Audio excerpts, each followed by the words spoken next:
Saya Muhammad Jimmy Pratama, NIM 2020131004, Prodi Pendidikan Sejarah. Teori-teori masuknya Islam di Nusantara. Terdapat 4 teori. Yang pertama, teori Mekah. Teori ini dibawa langsung oleh pedagang dari Arab pada abad ke-7. Teori ini didukung oleh beberapa penemuan-penemuan seperti perkampungan di Barus dan penemuan makam seorang perempuan di Gersik yang bernama Fatimah binti Maimun. Teori kedua, teori Gujarat. Menurut teori ini, Islam masuk ke Nusantara sekitar abad ke-13 yang dibawa oleh para pedagang Islam dari daerah Gujarat, yaitu India. Terdapat bukti yang mendukung teori ini, yaitu batu nisan Sultan Malik al-Salim, Sultan Samudra Pasai yang bercorak Gujarat. Yang ketiga, teori Persia. Menurut teori ini, Islam masuk ke Nusantara pada abad ke-13 yang dibawa oleh pedagang-pedagang dari Persia. Teori ini didukung oleh adanya upacara keagamaan yang bernama upacara Tabot, yaitu upacara untuk memperingati meninggalnya cucu Nabi Muhammad yang bernama Husain bin Ali. Yang keempat merupakan teori Cina. Teori ini dibawa dari kedatangan perantau Cina pada 879 atau abad ke-9 Masehi. Bukti dari teori ini yaitu terdapat pendakwa Islam keturunan Cina yang punya pengaruh besar di Kesultanan Demak, kerajaan Islam pertama di Jawa.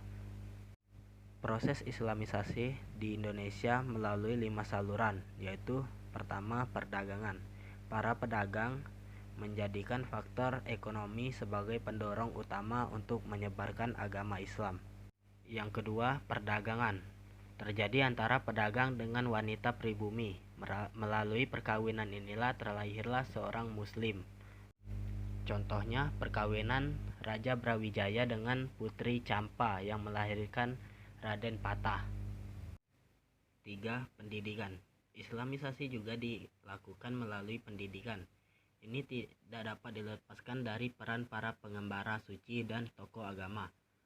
Penyebaran Islam melalui pendidikan awalnya dilakukan keluarga, kemudian berkembang di seluruh masjid, pesantren, dan akhirnya masuk di rumah para bangsawan.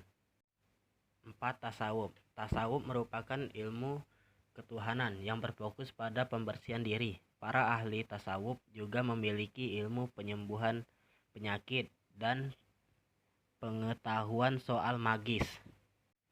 5. Kesenian.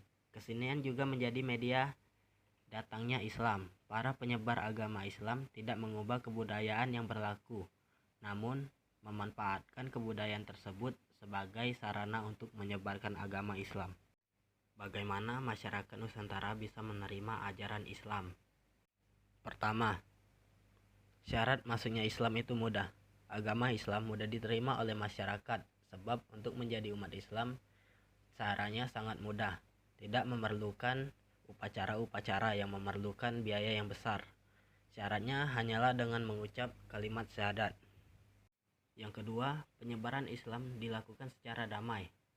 Islam disebarkan dengan cara yang damai, bukan dengan kekerasan. Hal ini yang membuat masyarakat dengan senang hati menerima ajaran Islam. 3. Pelaksanaan ibadah yang sederhana. Dalam ajaran Islam, pelaksanaan ibadah yang sangat sederhana dan tidak mengeluarkan banyak biaya.